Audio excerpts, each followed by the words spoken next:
All right, welcome back. Save America, vote Tulsi Gabbard. I'm Dave. I finally figured out a name for the corporate media. You just have to kind of emphasize in the word corporate.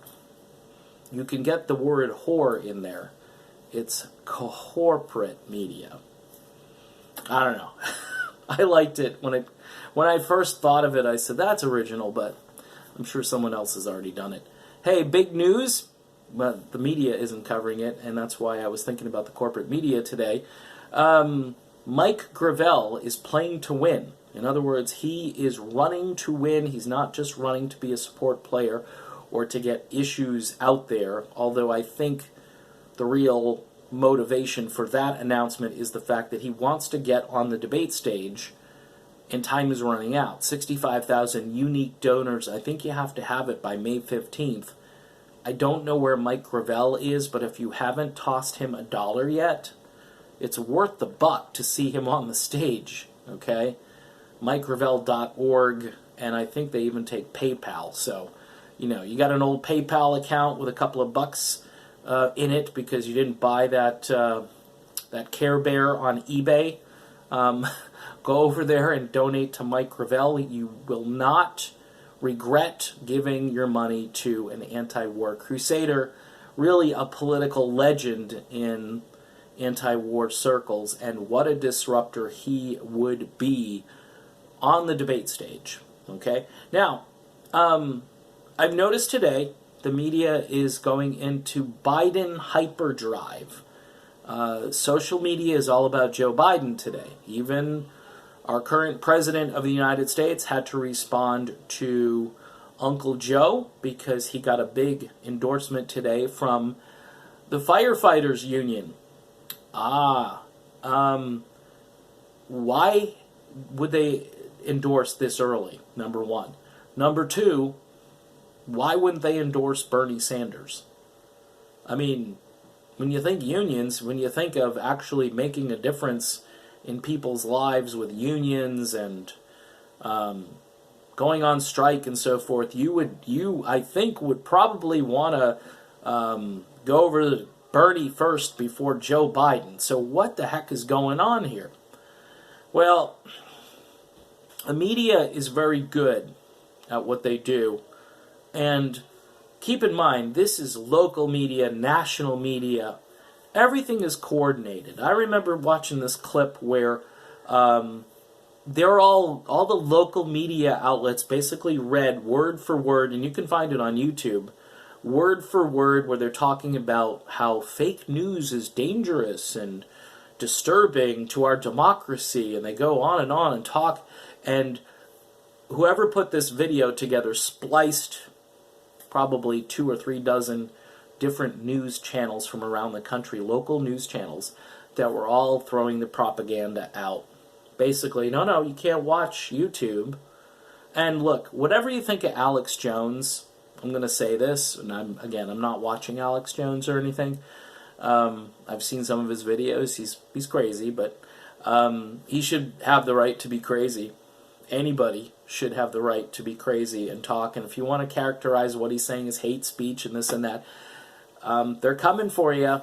They're coming for you. The algorithm is coming for you. If you're on the left, progressive left, they're coming for you. So all those what I call virtue signaling sort of left of center liberals who were so happy, that they took Alex Jones off of these platforms. Crazy that they would do that. Just goes against everything we believe in. All those people, they're coming.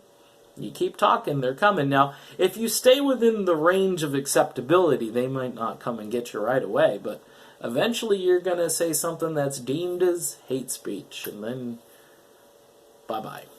You'll be out. So all that to say that free speech is important, number one, and number two, it just kind of seems like the media is all about Uncle Joe. And it's actually worse than I thought. Maybe because I heard today also that Pete Buttigieg, apparently somebody has stepped forward and thrown out allegations of sexual assault Interesting. So we shall see. By the way, did you know that Pete Buttigieg was gay? Because they make sure they tell us every single time that he's gay. Because they needed something to check off. Okay, he's white, and he looks kind of nerdy, and he looks like a Silicon Valley kind of guy, and he's a gentrifier, which means he makes the downtown look nice in South Bend, and the rest of the town has never heard of the guy. Seriously, they interviewed some people, and they're like, "Who? Pete? Who? No, he's never been here. He doesn't. I don't never seen the guy here." But yet, another corporatist, and possibly a deep stater as well. So I wouldn't be upset to see Pete the deep state go bye-bye. Flavor of the day, bye-bye. But it's crazy that Biden is like filling the vacuum, Joe Biden. So imagine Biden's on the stage with Mike Gravel standing next to him. Holy crap, that would be interesting. And he could just point to all of them and say, look at all of these, except for Tulsi and somewhat Bernie Sanders, and just say, look, corporatists, all of you, and warmongers, all of you. So donate $1 to Mike Gravel. The fact that Joe Biden got this endorsement from the firefighters is really perplexing. And it's so early. And it is going to put this guy in the news more and more, because it's like a snowball effect. The media is not going to, that's why poor Tulsi Gabbard. Tulsi Gabbard could go on TV, light her hair on fire, and stand there for 30 seconds and walk off stage, and nobody would cover it.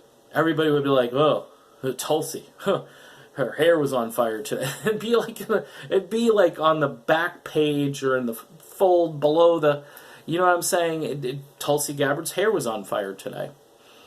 Oh boy. And another news, Joe Biden gets a big endorsement from the firefighters. Why didn't Bernie Sanders get... And they'll word it that way too, by the way. I'm not trying to give them material, but they're going to say, oh, what happened to Bernie?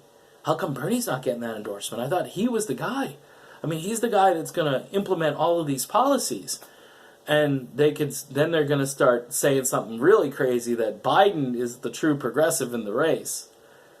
Oh my. You can't make this stuff up, people. You can't make it up. And that's why we're doing independent media here. And that's why you need to give $1 to Mike Gravel to be the disruptor. MikeGravel.org. Man, I'd love to see him on that debate stage. Grab the popcorn. It would be just a fun night. And if you're Jimmy Dore, you grab maybe something to roll up. Maybe you roll up something and you smoke it. I don't know. But I don't partake. But I would love to just be in the same room with his commentary running. All right. See you soon, folks.